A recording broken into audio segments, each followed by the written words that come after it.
You just there. You look less bored now. There you go. All right. I think it's okay to look bored because you've probably been in the same place for like 19, 20 days now. I mean, that's where it is for us. We've been on lockdown since the Friday before St. Patty's Day. I'm finding I can't find my calendar app. Oh my gosh. So it's been a while. That's the moral of the story. It's been a long while. So, Rob, how you doing, man? Yeah, very good. Thank you. Brian, how you doing, sir? I am hanging in there. Yeah? Yes. All right. So, we're all working from home. Yeah. Social distancing. Do you tell your family that you're not allowed in my office? Social distancing. Is that how it works? My family's pretty good. They actually don't even come into my office, so it's worked out really well. But it was funny because I was just talking before, looking at everybody, like people are saying that they're gaining weight by sitting at home because they're like grazing. Meanwhile, I built myself an office probably about a year ago. I've spent maybe 2 days in the last year in it before all this happened. So, but it's probably a good, I don't know, quarter mile away from my kitchen. And my family occasionally brings me food, but beyond that, I don't have direct access. And I don't know about you guys, but I've been busier than ever before. Yeah. So I've actually been losing weight because of this, which is it's not a bad thing. I have some weight I could lose, but for me, it's actually been pretty good that way. Both ways. So how big is this house? That is your kitchen really a quarter? Because let me tell you, I volunteer for a church, and our storage room that we utilize at the school that we rent space from to have church at is literally a quarter mile away. Mm. So, I mean, we tested it on our little pedometer on our watch and stuff. Like, it's legit a quarter mile away. So I know what a quarter mile away feels like. And I just am dying to know what kind of house how many square feet is this thing? 9,000? Like, it's a separate building. It's a separate building. It's not. Oh, okay. So you almost built like a barn or whatever, where then you turn it into a beautiful office. Yeah. Yeah. So it was a 2-car garage. I turned it into a 3-car, 2-story garage and put my office above it. But yeah, it's a completely separate building. Yeah. That's what I need. I need a separate building to go to. Because right now, so my home office here is in the living room. I don't even have a door. I have done zero decorating in my office. I've got a TV hanging on the wall. That's about it. So I need to do something. I want to. I don't know. I need to get some stickers or something. If my son had it his way, I'd have all these pieces of art all over the wall of like Rudolph the Red-Nosed Reindeer that he just colored for me yesterday. Like, it's hysterical is what it is. Now, where are you based out of, Steve? Where are you geographically? I'm in the Cleveland area. Oh, nice. Okay. I'm in a nice little city called Medina. Everyone else would pronounce it Medina, but that's not how you say it. We've been doing virtual calls with a lot of obviously people, and those vendors that are down in Florida right now, as much as we want to curse Florida for spreading Corona right now, but they're all sitting outside, and it's like, man, that would be nice if we at least had the outside that we could go hang in. But it's 54 degrees. We're getting close. Yeah, still a little too cold for us. I know. You're Central, aren't you, Brian? Central California? Yeah. Yeah, so you're not too warm yet either, We're 60s, 70s, so a little bit of a cold breeze, but we're, the midday is really nice with the sun out. Mm. So, and I'm actually at my office right now because my home internet connection isn't good enough to maintain a good video stream. So I made a special trip to the office today. Oh man. So I'm curious, Rob, what's changed with your business right now over at Datto with this whole coronavirus epidemic? Well, I think or maybe you don't, but my job and literally my team's job, we're called business development, and what our job is to literally travel to go and see partners, to go and run our own little events like partner summits, to Discover Datto. DattoCon obviously is our big project, and trade shows that all the other vendors are doing, the distributors, all that type of stuff. So, our job is literally to go out and travel and shake hands and kiss babies. And of course, nobody's shaking hands or kissing babies anymore. So, my whole team is grounded right now. So we've been, I was joking off the top that I've never been busier, even though I haven't seen the inside of a plane in 3 weeks. Just trying to reach out to MSPs, to our partners. It's shifted away from, hey, have you seen this product? Have you seen this feature? To what's going on? How can we help you with business right now? Trying to get kind of like a state of the market, state of business, and trying to keep a pulse so that we can continue to help our partners, but also at the same time be an MSP only.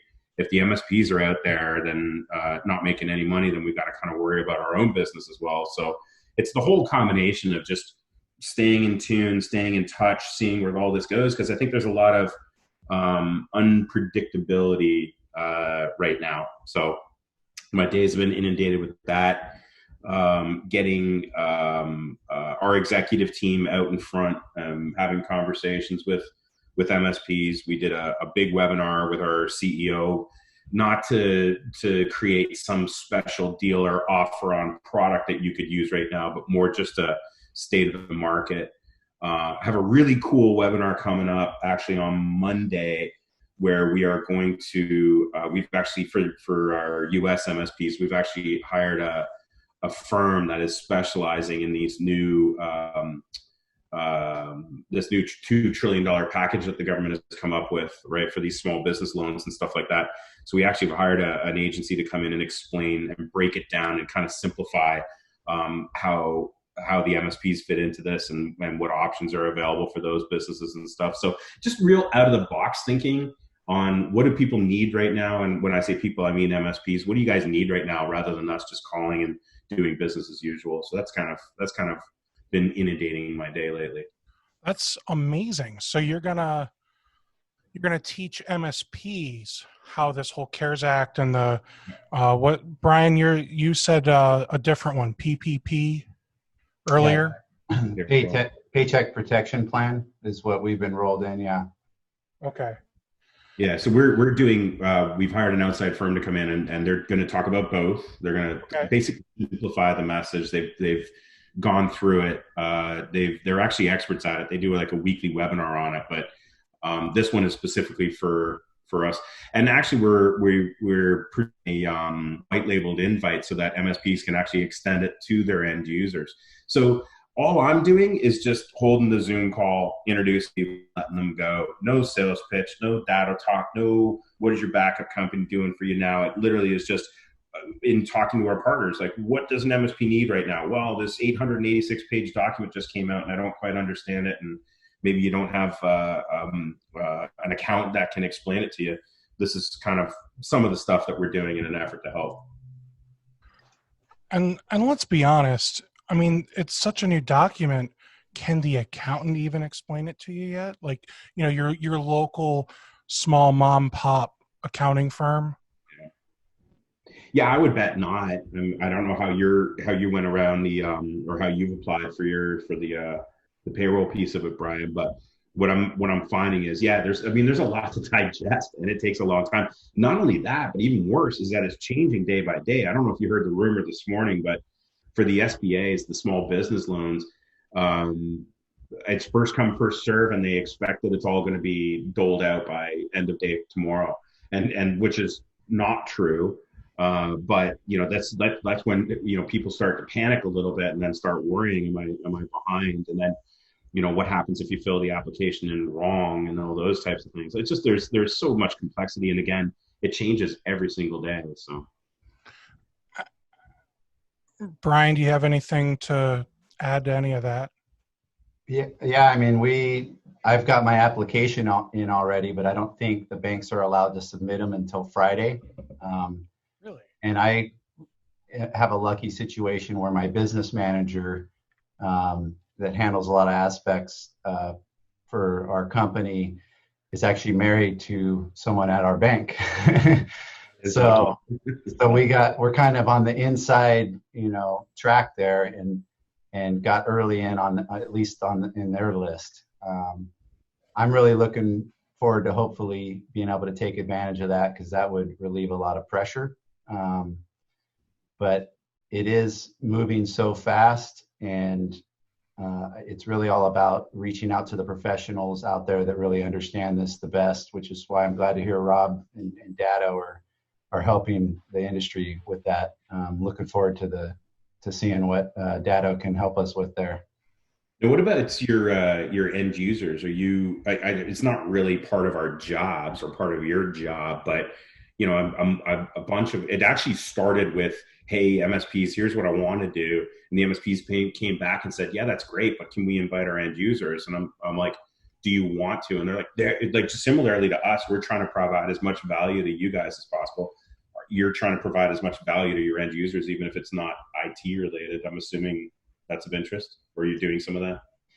Yeah, in fact, during this time, one of the opportunities I'm finding is the opportunity to help build relationships with our clients just beyond our normal service offering, essentially kind of what you explained Dado is trying to do with the MSP industry. And so I'm doing blog posts now. The last one we did was about the whole, getting our clients ready to work from home, the checklist, and how we're approaching that. I'm actually working on a blog post today where I want to go into more like tips, tips for working from home and tips to stay healthy. And then, even touch on this CARES Act, where I'm pulling some resources. The U.S. Chamber of Commerce had a nice PDF they released that gave a high overview, but I would definitely see value in being able to invite my clients to this type of thing as well, or even send them a link to a recorded webinar at the very least of what was discussed. I'll have that for you on Monday. So we're going to record that session, then give it to our partners to be able to. So, yep. So, Rob, how knowledgeable would you say you are with the CARES Act? And I ask just because I feel like you've probably been inundated since you're putting all this together. Here's the beautiful part, Steve, is that I just bring the smart people to the table and then talk to them about stuff and trigger questions like that. I'm not insinuating that you do the same thing I do, but basically that's about it. So I've got. That is exactly what I do, Rob. Exactly. I am a big dummy. That's it, man. Like I know nothing about this, and to be honest, I scheduled myself for a couple of these webinars to go and watch them. The problem is that when they're using GoToMeeting, and GoToMeeting's got 1,000 person cap on it, or at least that what they had limited. So there's like a lot of these webinars I'm too late because there's so many people that are coming to it.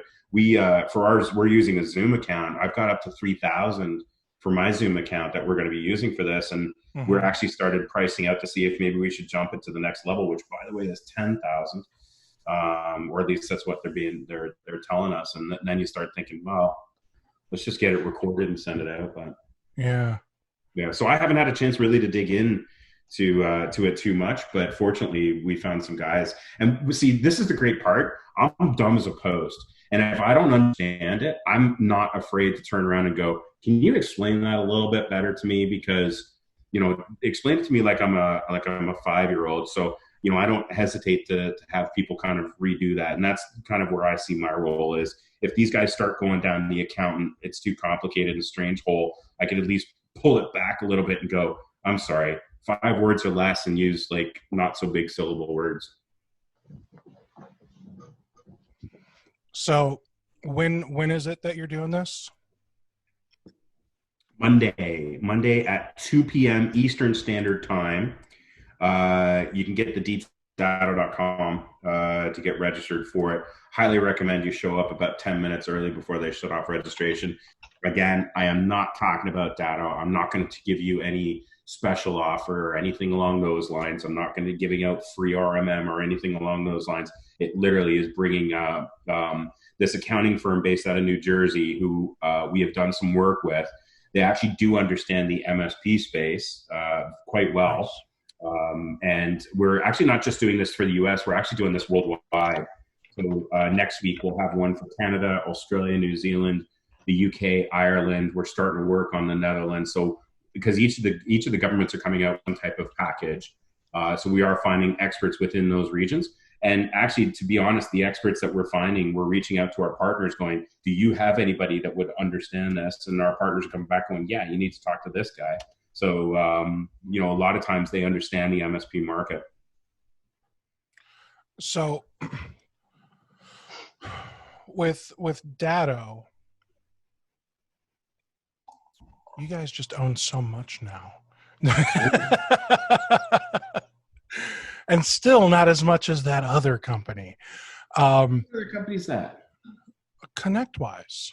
We don't own as much as ConnectWise. How do you mean? Well, whoever owns what is that? Thoma Bravo, who owns ConnectWise? Thoma Bravo, and we're owned by Vista Equity Partners, and Insight's got their hand in a few things, but Thoma's got quite a few of the MSP technologies in their portfolio for sure. So I'm changing gears if you didn't notice. So with all the consolidation happening right now in the MSP space, is this truly going to be good for the MSPs, the MSP business owners, or is this going to make it more difficult for there to be more innovation, more competition, better pricing, that type of stuff? In your opinion, of course. Yeah, of course. All right. So a couple different things. I think, first of all, historically, for those that have been in the IT space for a long time, and when I talk about IT space, I kind of think of it as there's these two tiers. There's the super high end companies like the IBMs and the Ciscos and the Microsofts and those like big beasts, and then there's the SMB channel. And, traditionally it's been reseller, VAR into MSP kind of thing. And we have our technologies that come and go, small vendors that kind of customize their stuff more towards the MSP space, more so than the reseller space.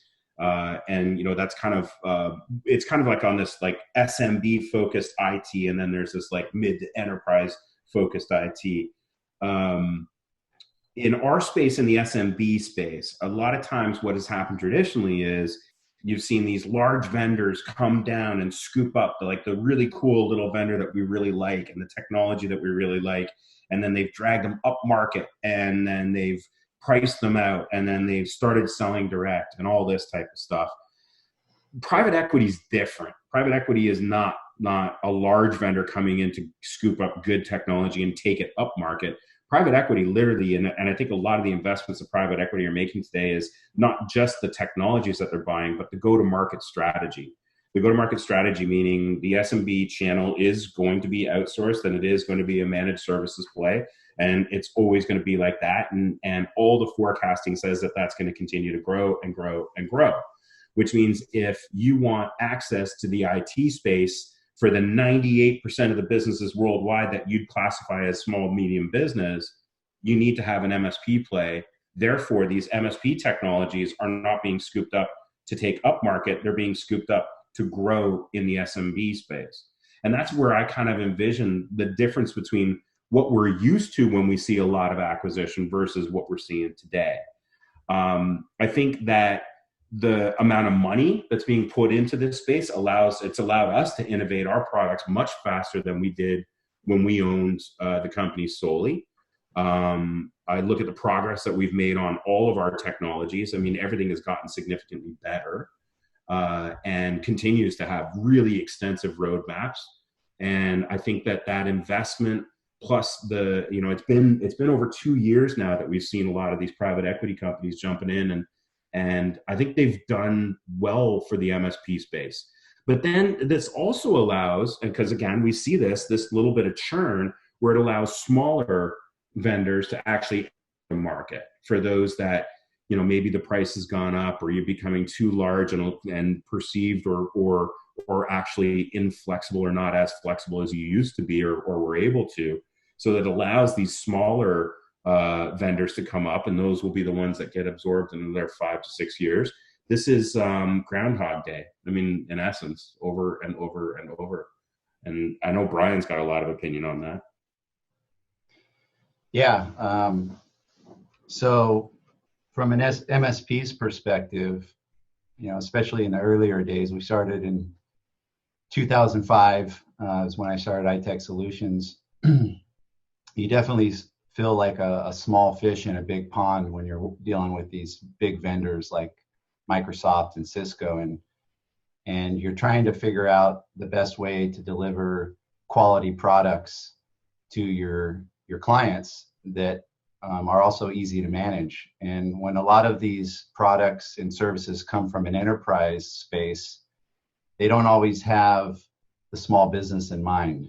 And they're, in a lot of cases, designed for companies that have in-house IT departments that can spend hours configuring and setting up and managing everything. And when you look at an MSP or an IT provider, that's being outsourced for a small business, time is money, and you're charging hourly if you're on an old break fix, or you're on a fixed monthly rate if you're on a new MSP plan.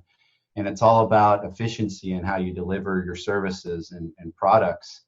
And there's also a whole nother gamut of this whole multi-tenant environment that you have and need to manage. And, so for me, as I started researching more and more, this was about 2015. It took me about 10 years. We were developing a lot of our products in-house. I had a web development department. So we had our own PSA, homegrown, password manager, all this stuff. And we kind of outgrew our own products and realized, wow, there's a lot of great products already out there. I started going to events. I went to Autotask Community Live, DattoCon, and I realized there's this whole industry serving MSPs that's helping bridge that gap and help deliver enterprise level tools that are easier to manage, deploy, maintain to the SMB. And I think the bigger piece that I really enjoyed is they were willing to listen to us, like as a community, and take our input to help improve their products. Whereas if I go to someone like Microsoft with feature requests, if I'm not a big enterprise player, it's really hard for me to get my voice heard. And so that's one of the things that's really helped, our MSP, and I've seen help a lot of other MSPs, is partnerships with our vendors. Ultimately, I see myself being as successful as my tools are that I'm using to manage my clients, especially now that there's a ton of SaaS products that I'm using. And for me to be able to give feedback on how we can improve those tools and make them easier for me to use and more efficient, and see that, in a quicker pace, right? When you have these private equities coming in and investing money in this space, they see the growth. It allows them to develop their products and their roadmaps faster. It gives me hope that, even if I keep the same amount of clients, I'm going to be delivering services more efficiently to them and ultimately upping my profit just with the change in my workflows with the added benefits of these tools, ultimately. So one of the things I find so interesting. So I'm gonna say that I think the MSP industry, when we look at private equity firms, there's three big players. There's Thoma Bravo, there's Vista, and there's Insight. Are there others that I'm not aware of, Rob, that are really buying up into the market? I would suggest that, there's a few others that are not coming to mind right now, but Okay.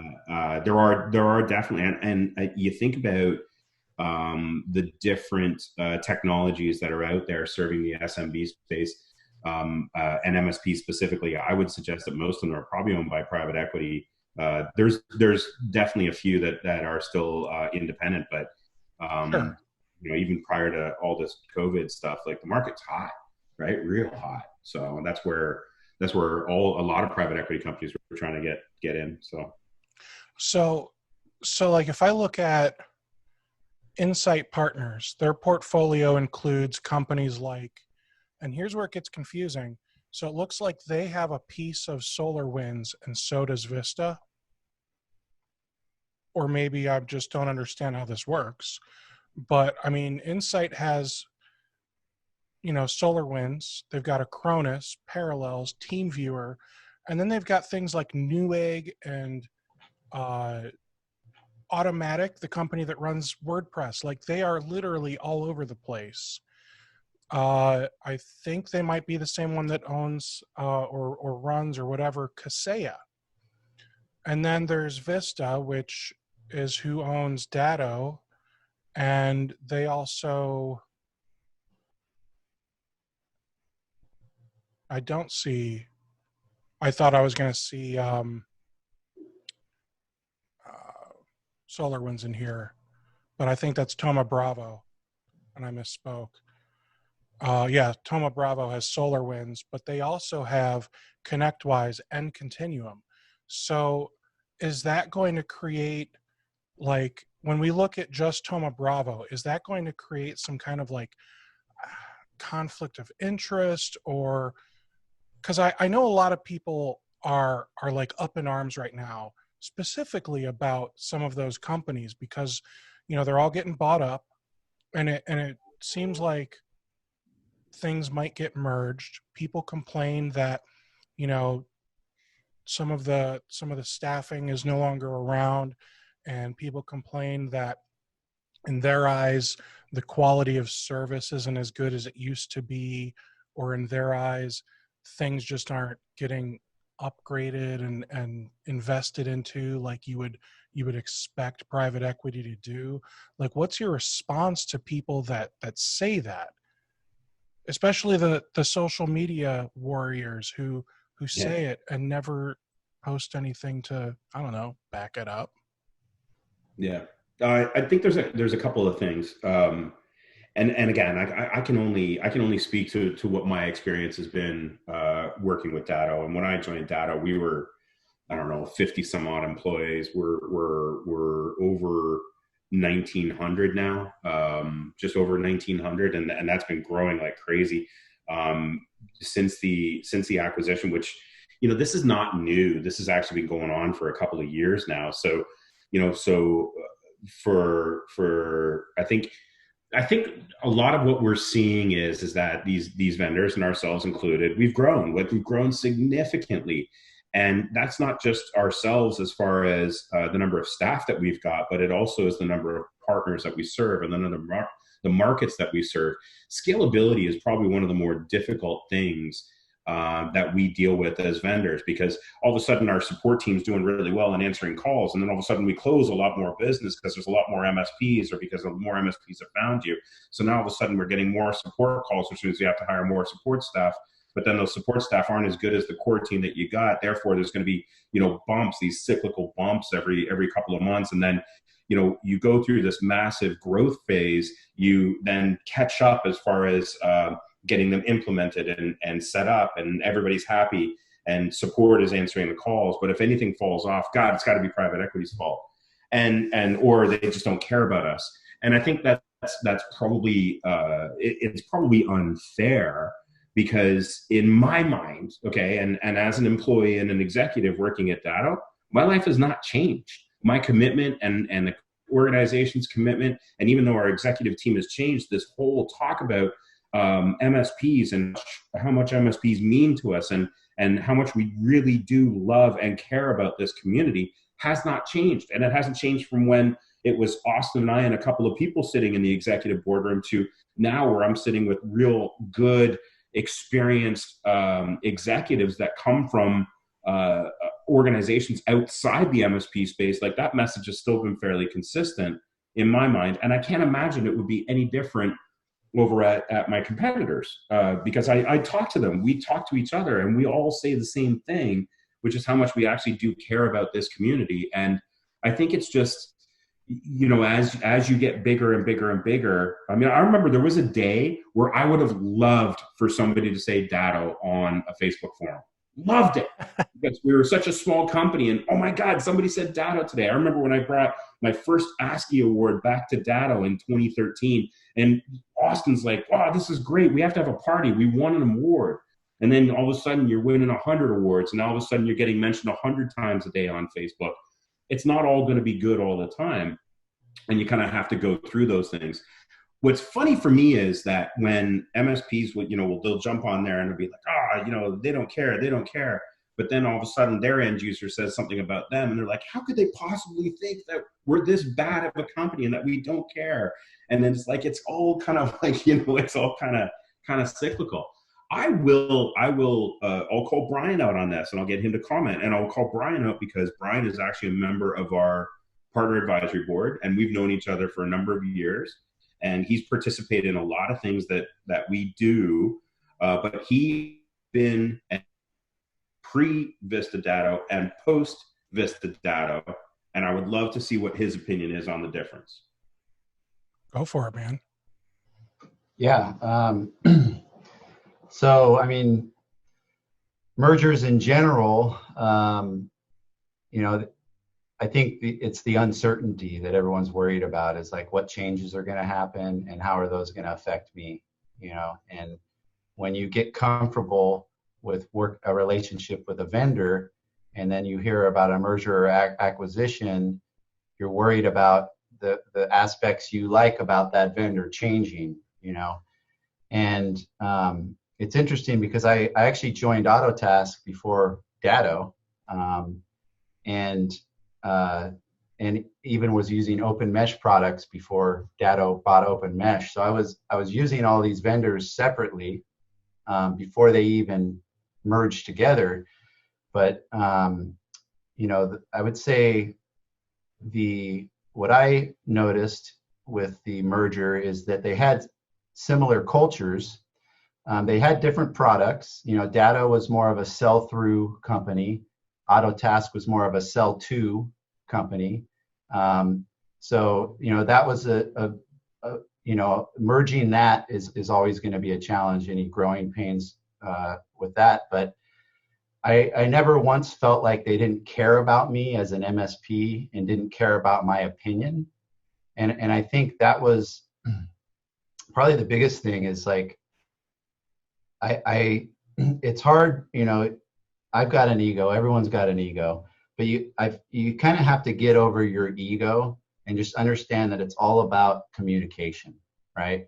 And even with my clients, 9 times out of 10, when we've got a client upset with us, the first thing it does is affect your ego. And you're like, we're not like that. How could they say that about us? And the client's probably on the other side saying, how can they treat us this way?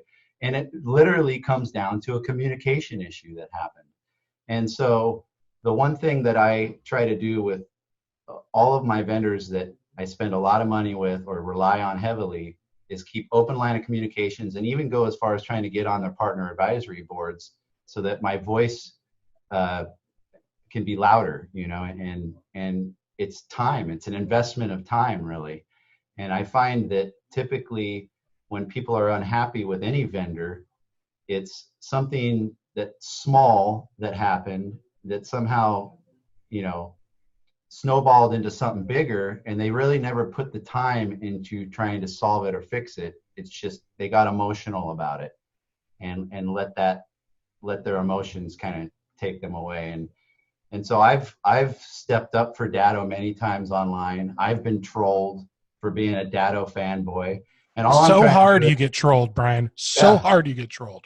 All I'm trying to do is help both people in the matter. Like, hey, Datto does care about you. Don't think they don't care about you. Like, give them a chance. They will make this right, and I don't know, man. If you spend like under $1,000 a month, Datto might not care. No, that's not true. That is totally not true. Of course we care. And I think everybody just kind of assumes that we're this big bad company that only care about our top 20% of customers. And that isn't fair, because our top 20% of our customers at one point was a sub 1,000 per month MRR. And in my mind, when I'm out and I'm seeing partners, or if I see them on Facebook, I don't know how much money you make. I don't know whether you're a one-man shop or a 100-man shop. I want to just make everybody happy. And I think that's kind of the same approach that you guys and MSPs all take to their own businesses. Nobody wants anybody unhappy with us, and we all think that we're doing the best that we possibly can do. I'll admit, like, we have made mistakes. We absolutely have made mistakes. We've hired bad.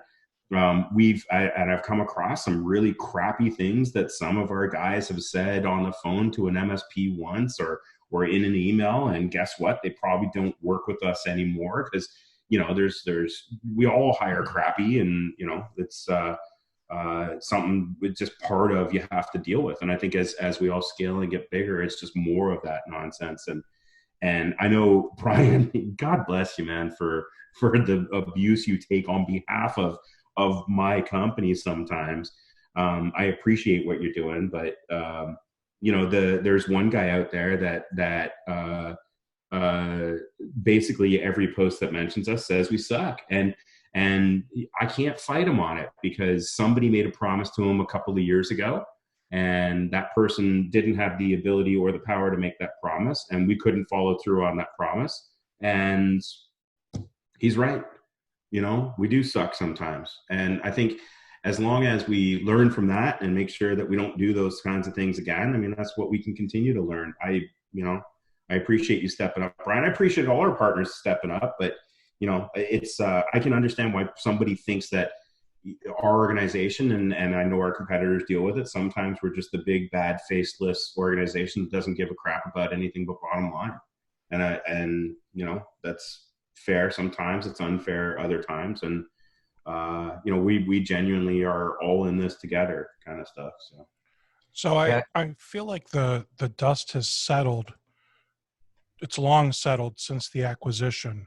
Yeah. And the mergers and all that. 'Cause when you guys were acquired by Vista, what was that like? Okay, we're being acquired by Vista and we're merging with Autotask all in one fell swoop, or was there stages to this?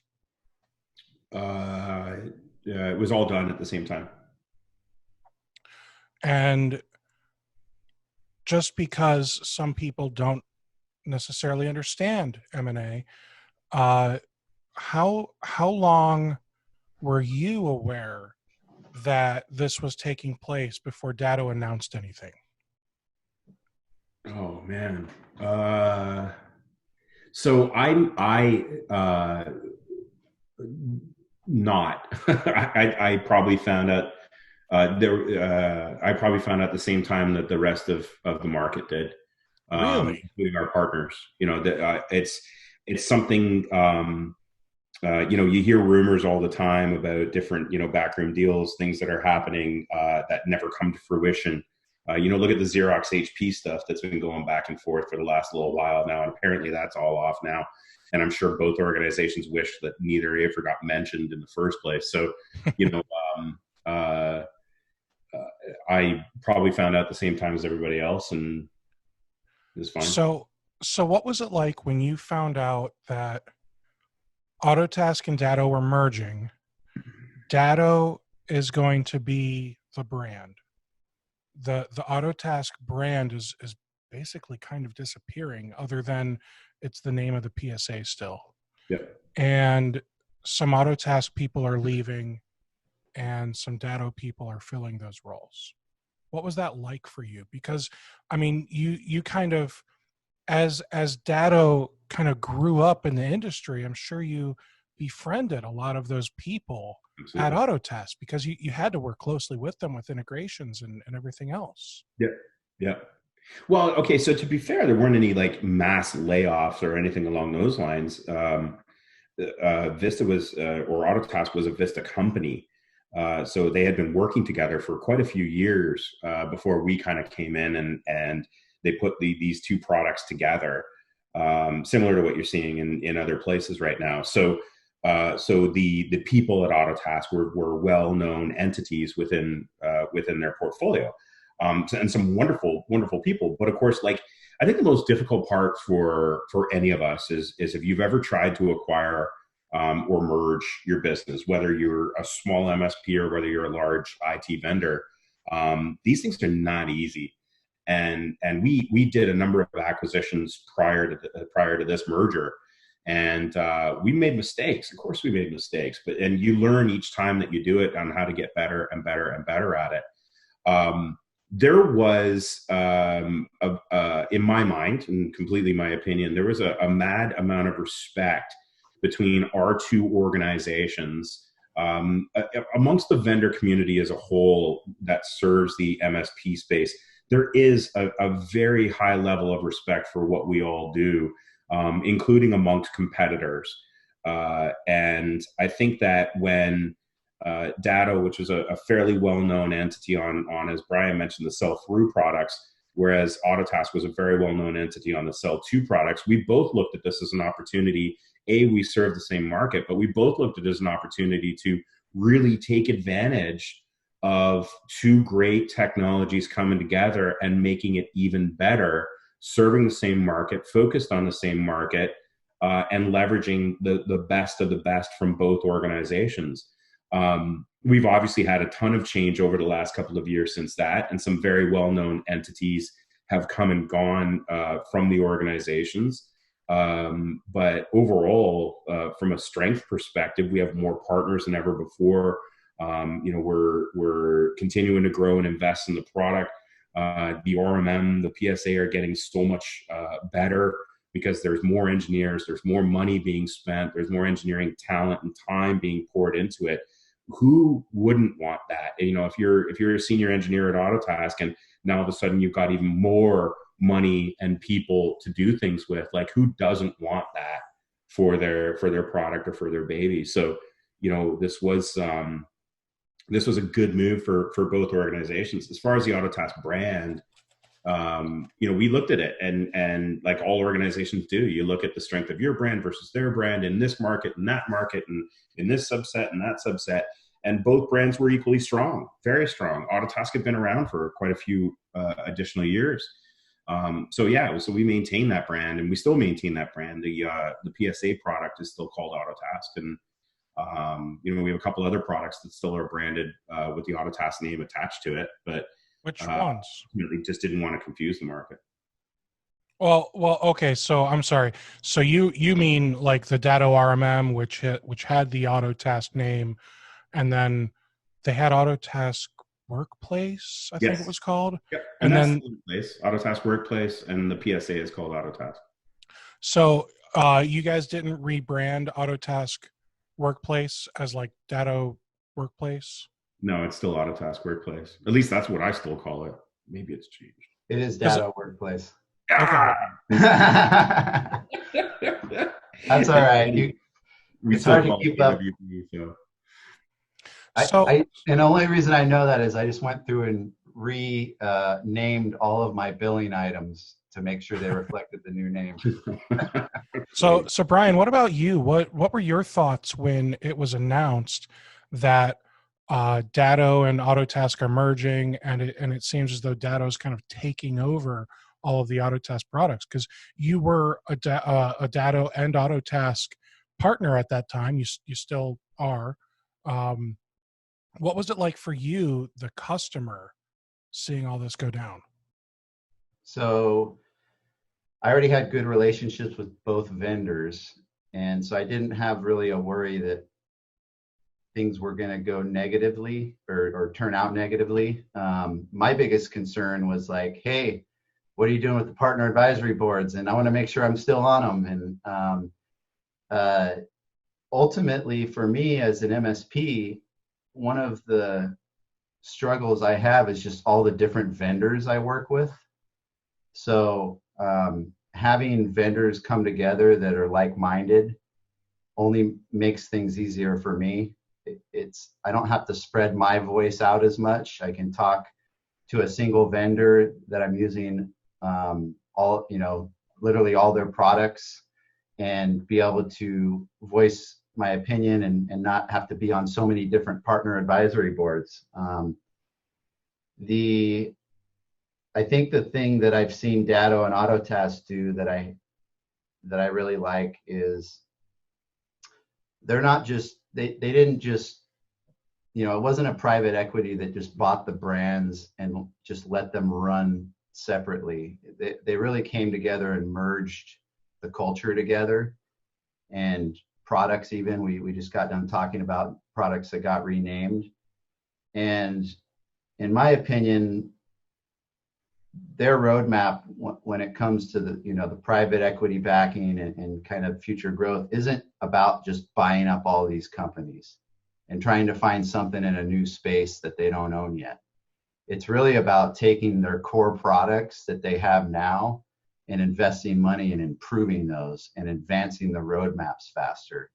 And that's one of the reasons I feel kind of lucky that I fell into, I was using all these vendors and they all just kind of came together, and now they're all working together to make their products even better, versus other situations where I see it's just kind of a grab on as many companies as they can get. And then a lot of times they'll buy a company and just let it run itself still.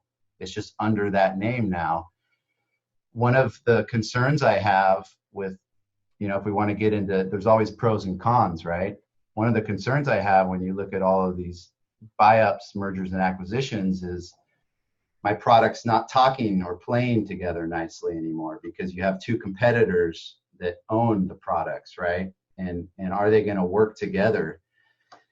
And what I've noticed, and I'm sure this is only going to strengthen through the recent COVID-19 outbreak, but over the past couple of years, with all the cybersecurity threat concerns and the change in landscape there, I've noticed a lot of these vendors come together and be more willing to work together.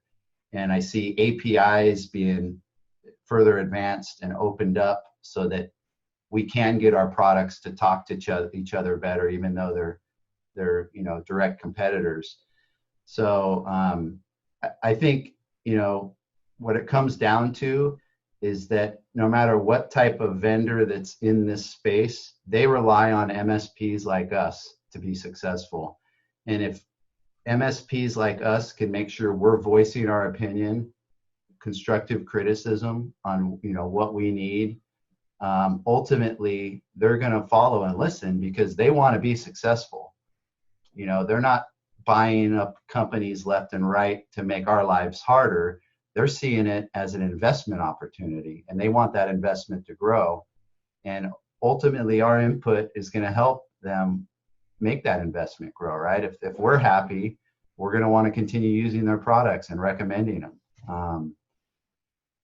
So that's kind of a long answer to the the question, but my experience specifically with the Datto and Autotask was very good. And I've seen my business go from, we were doing just under $1 million back in 2016, and now we're at 1.8 million, just through the use of a lot of these products Datto has to offer, and even other products in the MSP space.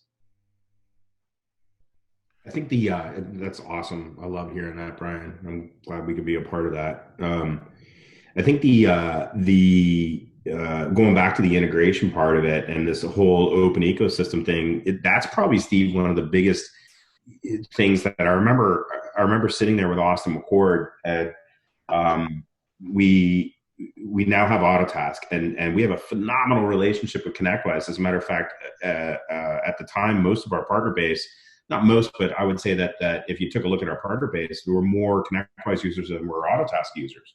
And I'm like, oh man, like, what are we going to do here? Because, as time goes on, like, you have to make a decision. Like, are we going to let them come to DattoCon? Are we going to declare war and go after them? Are we going to try to bundle things together and come out with bundled pricing? If you use this, you get this.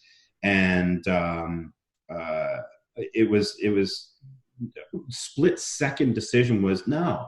Like what we need to do is we need to come up with the best products for this space and let the MSPs choose. And if part of the decision-making process is whether you integrate nicely with my RMM because I'm not using yours, or my PSA because I'm not using yours, or your backup, I'm not using yours.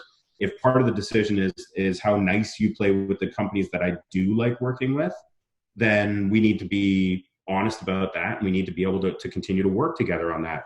And I think prior to, and I'm not taking credit by any means for it, but I think prior to this, when these are all up and coming companies, it's easy to throw mud at each other. I remember way back in the early days of PSA technologies, how the vendors and the CEOs of these vendors would just do open letters back and forth to each other. If you remember those, like that nonsense is just, it's gone, and it's good. It's a good thing for our community. There's like a level of maturity now in our community that we've never had before. And I think that's part of the condition of growing up. It's part of the condition of the validation of the MSP space. And I would suggest part of that is definitely the additional investments that are coming in through these vendors, where it's like, look, Microsoft, Oracle, Apple, they all play nice together. Why are we slinging mud at each other? And why are we doing it and who suffers the most is the channel. So let's just stop the nonsense. Let's grow up. Let's work together on this stuff. And at the end of the day, let the MSP choose whether they like the color blue or the color green, and may the best person win. But I think as we all become more and more diverse, and you listed off what equity companies own which products, like we have to integrate with each other. Otherwise, we all lose. Absolutely. I love it, man.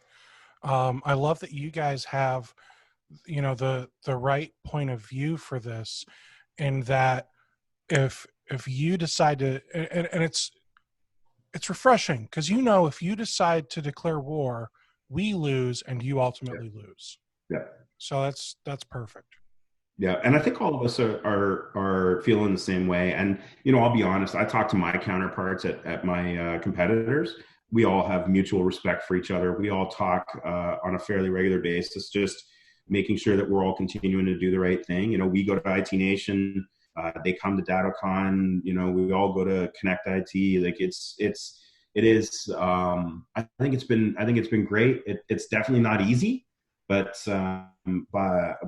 when you keep in mind who suffers, and that is the ultimate MSP, then it's easy to make decisions that way. So do you have any other acquisitions that, like recent ones that have been announced that maybe I just haven't noticed? No.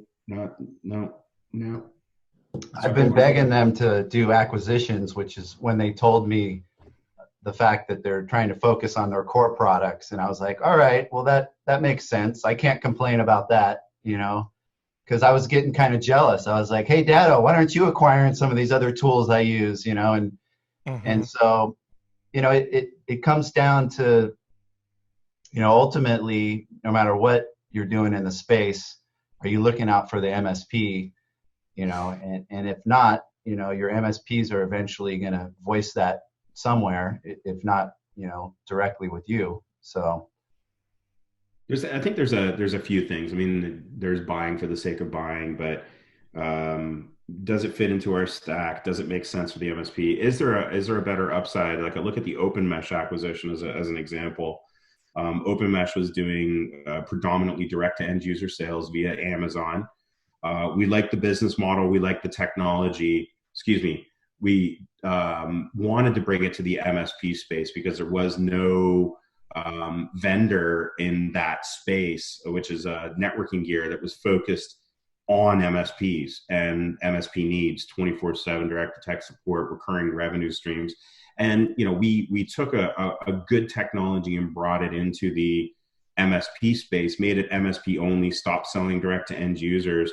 There are some people that were unhappy with us as a result of doing that, but ultimately it was a decision that had to be made if that was the business model that we're going with. So, I think when you're looking at acquiring technologies, it has to kind of fit with where you want to go and where we can take the MSP space. How do we grow MSPs from where they are right now? How do we take maybe underutilized or technologies and bring them, or how do we take something that's kind of enterprise class and bring it down to the SMB space? You know, there's a number of different factors that go into it, as opposed to, well, this is a really cool tool, let's go buy that. And you know, we're diligent, and you know, these things are happening. So you know, this is. But no, I don't have anything imminently that I'm going to tell you about. Sorry. Brian, is there maybe a wish list of things that you wish Datto had acquired? Maybe like Passportal or. Steve, why are you doing this, man? Because I love poking the bear. Yeah, I'm gonna get in trouble. You know, I think the question that I ask myself now is, you know, what advantage would I get if Datto bought one of my other tools? And like something with Passportal, since you brought it up, I actually became a very good friend with Colin, the former CEO, and I'm actually on their partner advisory board. Oh, that's funny. So, you know, I would say, you know, the product roadmaps that I see Datto with now and how many updates they're doing per year, I want to see some of my other vendors doing that. So that ultimately would be a reason I'd want to see them buy a tool. But if the cost of bringing in another product or tool is that now they're taking focus away from their core products, you know, that's not a cost I'd be willing to give up, you know. So it's a balance, in my opinion. And I think we're at a point now, to Rob's point, where all these vendors are kind of over the ego, you know, going to war situation, and they're really more open to working with each other, and they understand that they're all moving towards the same goal, you know, and opening up APIs more, that really I could get more done faster by, for example, being on Passportal's partner advisory board, giving input on what I'm looking to see with integration with my other tools and advancements, and just, you know, making sure I take the time to help hopefully get them to realize how important these things are, and you know, building use cases for all these feature requests that I have. That's going to get me to my goal quicker than hoping they get bought out by someone, because the minute you buy another company, there's integration time. There's culture, you know, that needs to be integrated. There's now a shift in you know, the business plan and how everything fits together, and there's gonna be a slowdown, you know, of that product if you're gonna spend the time to integrate it properly. Or you buy it and you just let it run itself, is the other thing I've seen happen, which I guess could work, but then you've still got another tool that's taking away your focus from maybe some of your other core tools and values that you have. I think it's also important to note that, and I know, Brian, you proactively work with your vendors and want to sit on their advisory boards, and it gives you a lot of insight into things that normally in the relationship of an MSP wouldn't have with their vendors.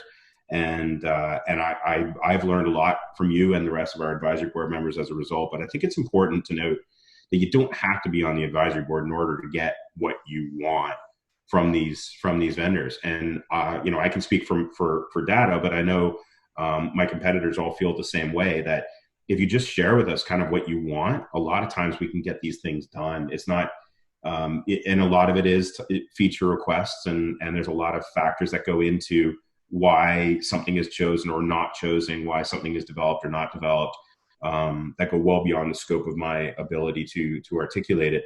But I think communication is absolutely key, and just putting that desire out there. And I am seeing, like, we're all growing, we're all, you know, investing in our technologies, hardening our technologies was one of the things that we focused on a lot this year.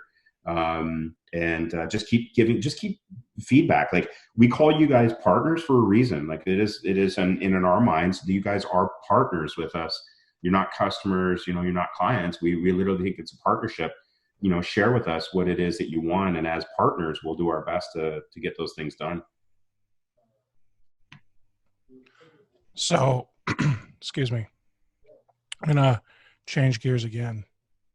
Brian, you are not only a huge data guy, like I swear you might get like $1 every time you say something about data. That's my conclusion I've come to. But you're also a big Microsoft guy. So much so that I almost wonder if there's something wrong. Because you talk so much about Microsoft Teams that I think I know more about Teams than I need to.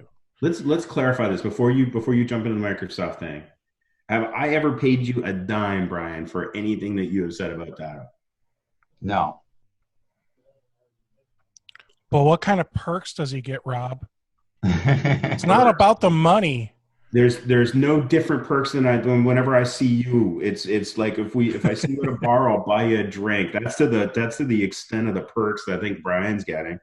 That's hilarious. Paying rate card on his products like everybody else, and all that. I mean, as part of our advisory board, you get a little bit of insight as to some of the stuff that we're working on, and our CEO Tim, like, he knows these guys intimately to the point where he talks to them on a fairly regular basis. But Tim puts his own email address out there all the time. So I don't know. I don't think there's any massive perks, Brian. I think you just do it because you're passionate about it, I hope.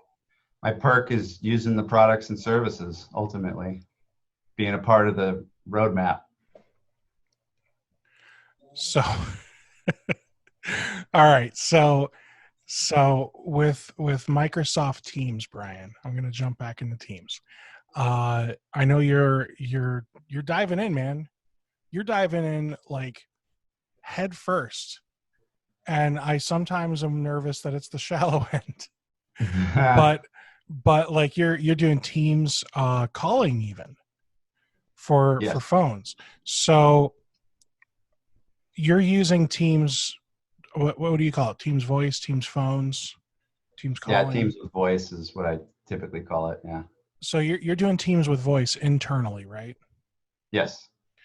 And do you have, we'll call it a plugin with Teams that is integrating the Teams information with your Autotask information? Yeah, we're actually working on that over this next month, getting that integrated. What are you going to use? I knew you were going to ask me that. That's why I'm looking up the name of it, because I've got so many tools, I forget the names sometimes. I just did another one of these earlier today with, his name's George. Yes. From BVoIP. Okay, yeah. And BVoIP, they have basically a way to plug in their software to Teams Voice. And you can even do it to where instead of having to pay for, because with Teams, when you use Teams Voice natively, you basically have to pay for like a calling plan on every user, right? Yeah.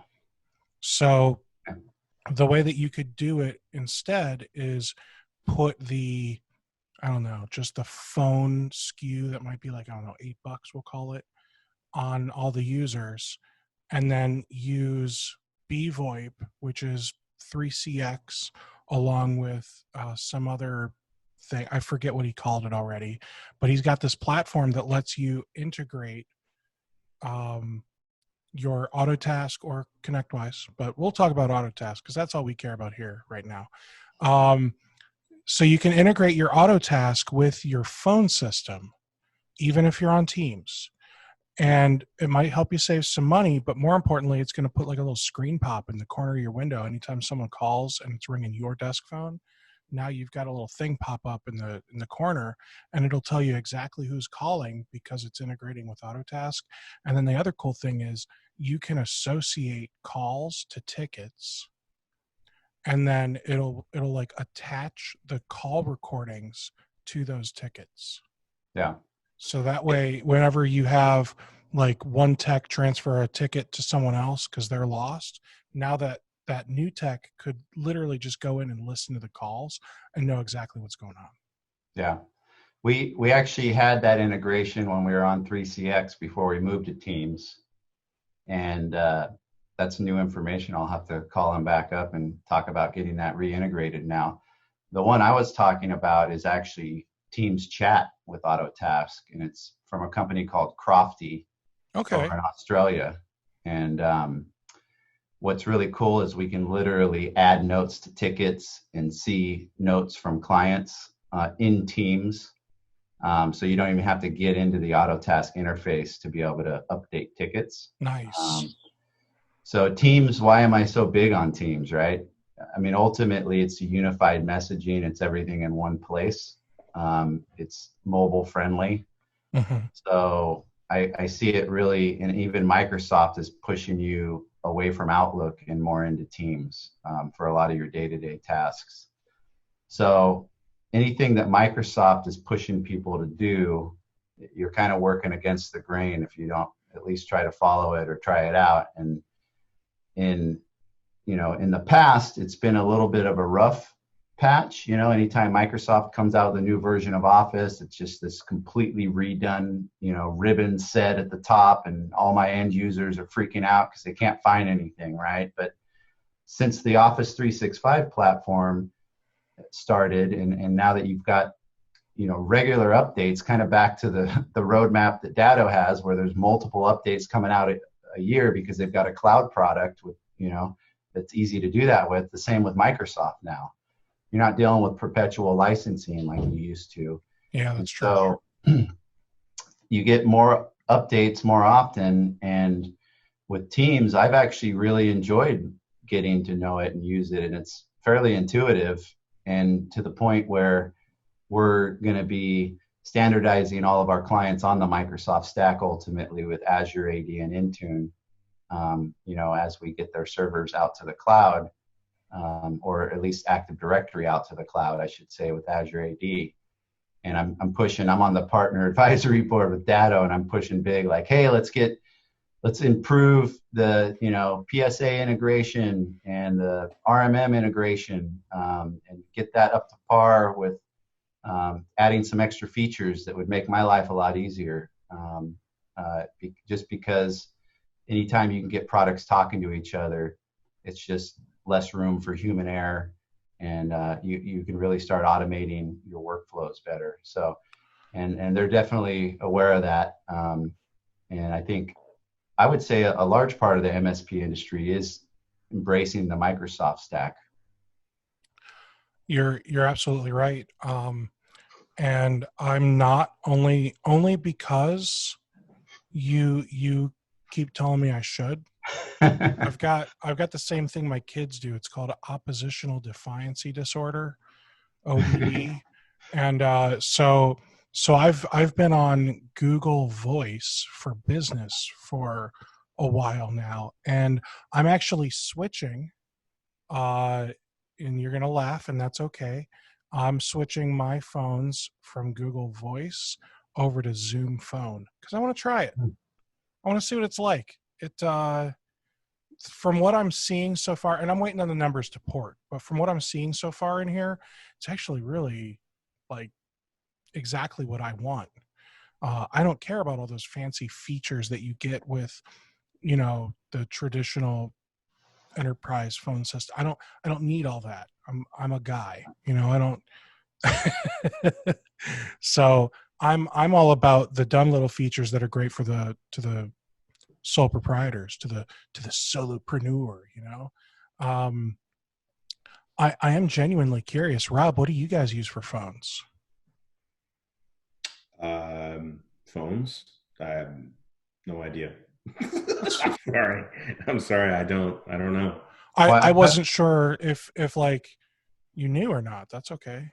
Yeah. I know you guys are on the Google G Suite stack right? Really? Yeah. Yeah, just a legacy thing that has just been around since day one. So I wonder, I wonder if you're still using like the G Suite free. Like all 1,900 people, we're on the G Suite free. Yeah. We're grandfathered in. Like, you know what? I'm sorry. I don't get involved in those decisions. And to be honest, as long as it turns on every morning, that's all I really care about. okay, that's fair.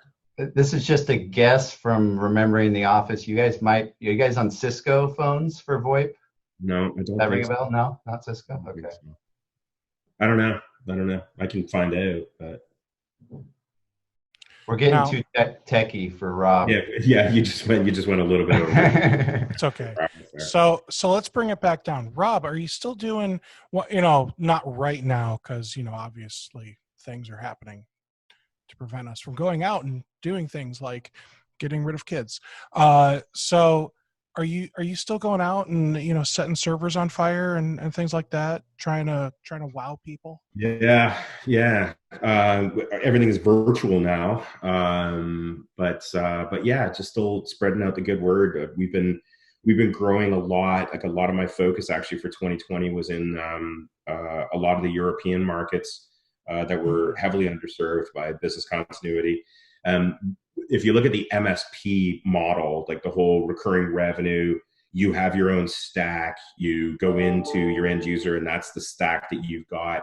Like that model has not been adopted worldwide, only because other markets are slower at that adoption.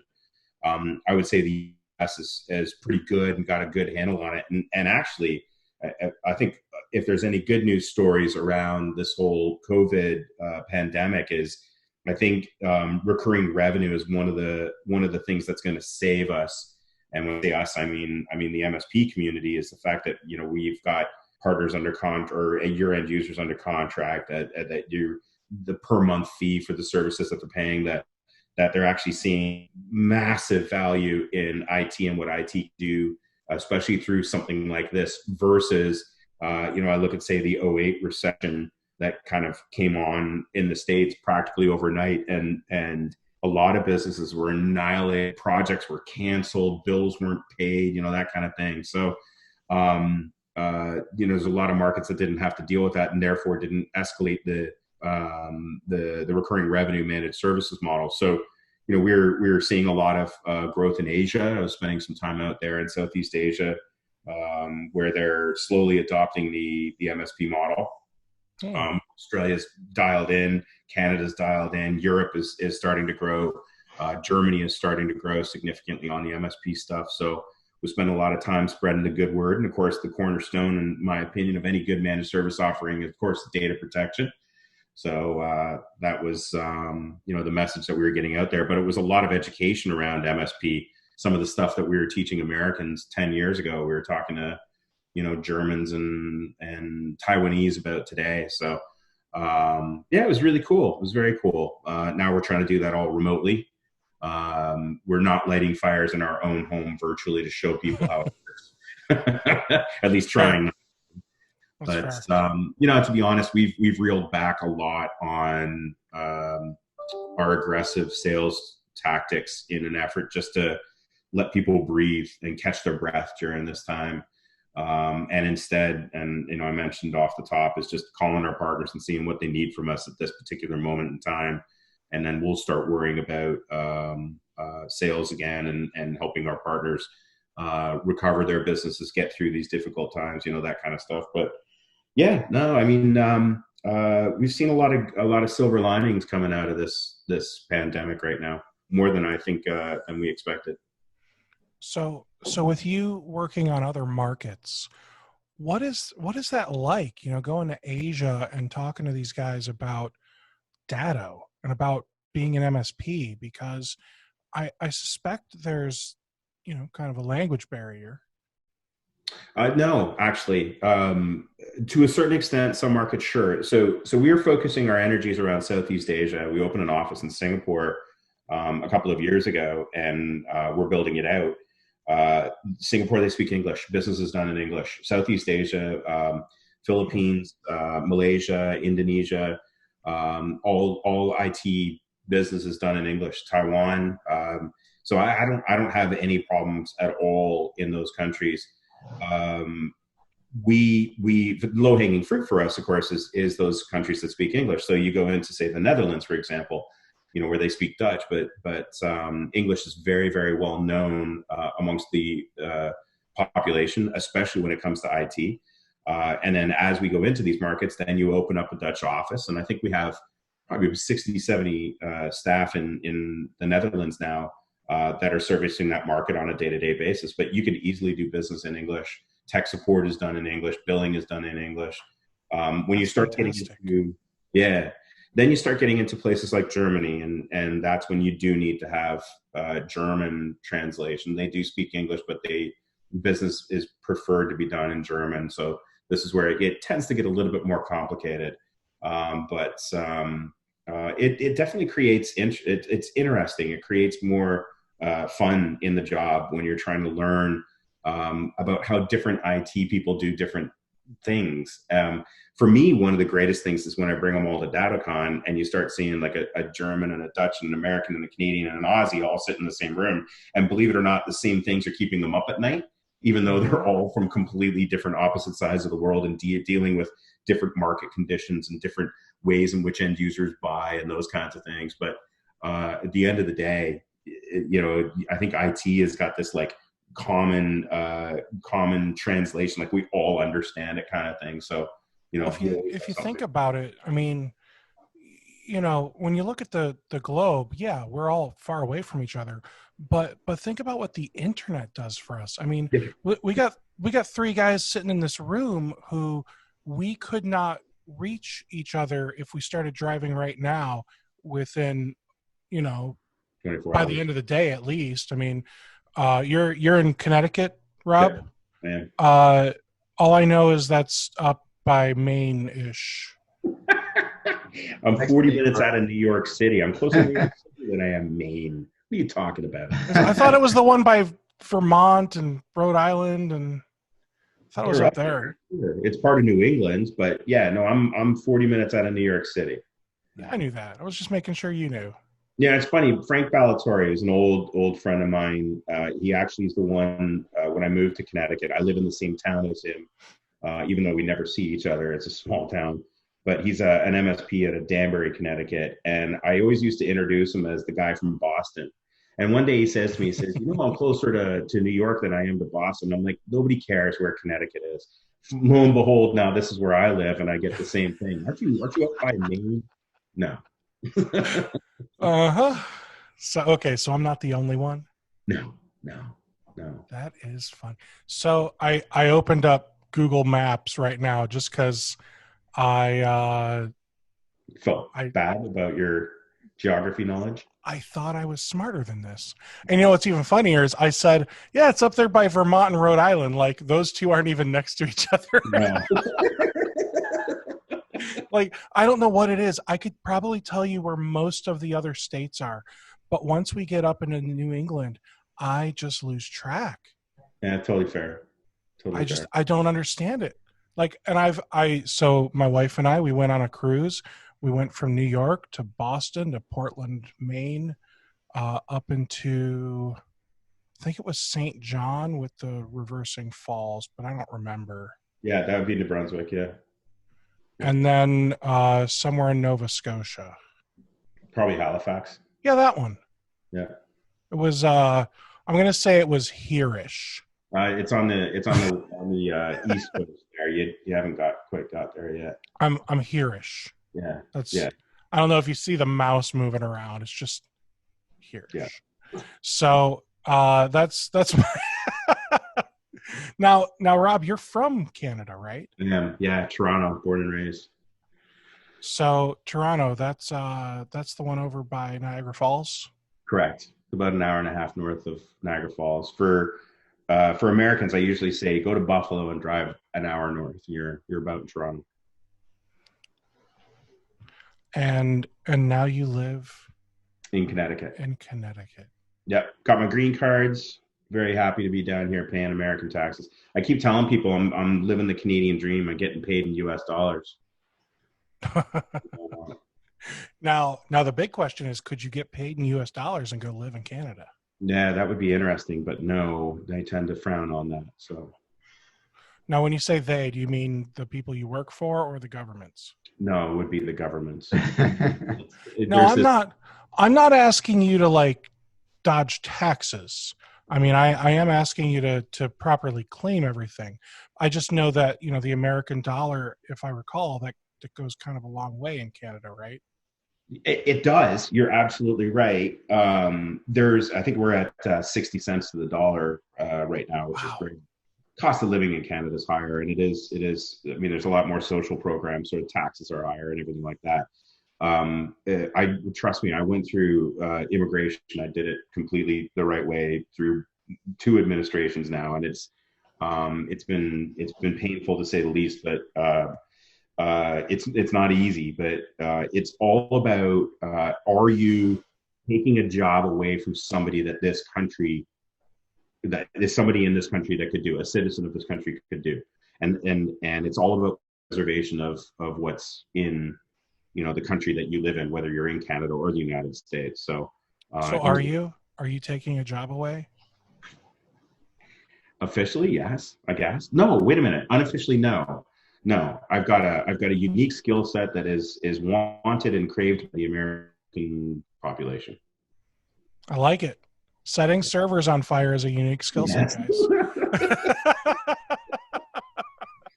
Doing webinars and podcasts like this is a unique skill.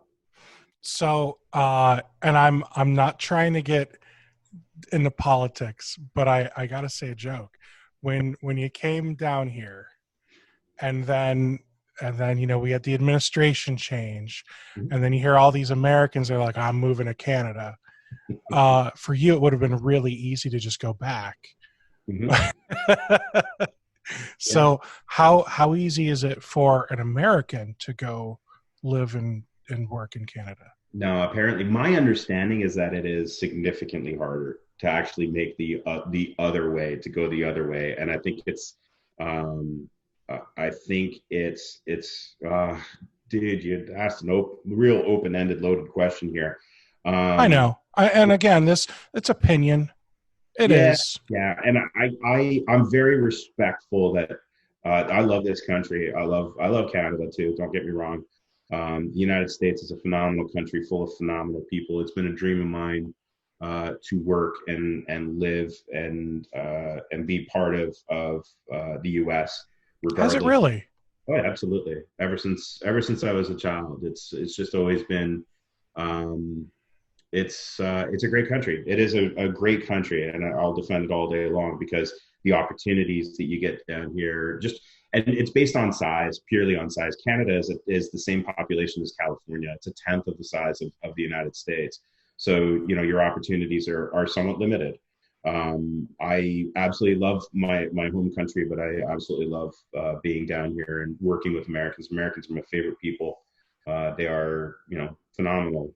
Crazy sometimes, but everybody is. But no, I love it. But I'm also extremely careful. I'm a permanent resident, and I'm very respectful of that.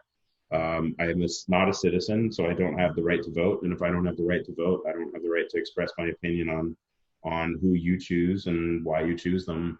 So I'll just have to be here, regardless of what you guys do. Are you working on citizenship? Is that? Yeah, it takes time.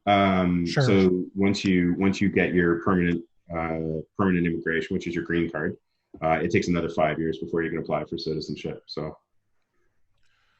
Okay. And once you get citizenship, then you can vote. You can vote, yes. And you could even run for some offices, not president. Correct. I think you can run for office, but in order to be president, you have to be born in the United States. Yes, natural born, yes. Very interesting. Not really. Rob Ray for mayor, guys. That's what he's working on. Thank you. Absolutely not. No. All right.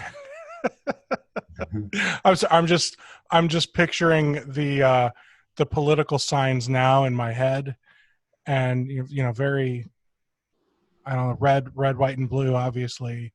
We have a Rob Ray in Canada who's a very prominent figure in politics and not very well liked. So I do not want to carry that forth into your country. So, well, thank you. Thank you. Brian, I'm sorry. I've kind of kept talking and directing all these questions over at Rob. Brian, what's it like living in a state that you can smoke weed whenever you want? You can do that in Canada, by the way. Well, I don't smoke weed anymore. I have to say I haven't done it in the past, but it's interesting. I mean, there's a lot of tax benefits there that we're getting a lot of good tax money from that industry. You know, it's one of the most booming industries right now. In fact, I was given a talk a few months ago at a chamber Good Morning Slow, they call it, event, and the guy that got up right before me had a dispensary, and he's talking about how it's the fastest growing industry right now. Mm-hmm. Right. And then I got up afterwards to talk about cybersecurity. And I said, you know, just like marijuana, this is also a very fast growing industry with these, you know, cybersecurity criminals out there that are making an arm and a leg. And it's literally an industry. And so it's kind of a funny take. But California, you know, it's got its pros and cons. The quality of life is great. Taxes are expensive. Cost of living is expensive. I will say that during a time where we're quarantined, I'm definitely not complaining where I live. I'm very lucky. The weather's great. You know, there'd be some other places that might be snowed in right now. I'd be a little stir crazy. Yeah. And I don't plan on being someone who's, you know, leaving California because I can't stand things here. I've got a lot of family roots here, and family's my number one, you know, important thing that I got going for me. So I like to stay close to family anytime possible. Well, thankfully here, you know, it's high 50s today. So my wife took the kids out for a hike, and that's why it's been so peaceful. And I don't want it to ever end. However, it is going to end. In fact, they're on their way back. So so I think now is a great time for us to kind of wrap this up. Brian, is there anything that you want to add? Can you and I do a special podcast to be released on the 20th of April, maybe? Yeah. I mean, I think that one was right for both of you. For what now? I said the 20th of April, 420. Oh, 420. Yes. Neither of us got it. Yeah. No. And you know, the funniest thing is I have never done drugs in my life. And that's not me trying to set myself up for a positive presidential run, because I don't want it. But no, I've never tried it. But when they legalize it in Ohio, I am going to eat a brownie, darn it. I'd say, you know, kind of getting back to just what we're all going through in the industry with this COVID-19 outbreak. It's, you know, what I'm doing to really help me through it is just taking it a day at a time. I'm reaching out to the MSP community and my vendors and taking advantage of webinars and resources they're offering and learning what I can to make strategic moves. Because I think during a time like this, it's about evaluating the parts of your business that, you know, you may be going away or you may be losing money with, and trying to replace those with opportunities, you know, turning challenges into opportunities, and, you know, being there for our clients, using this as an opportunity to rebuild relationships with our clients. Mm-hmm.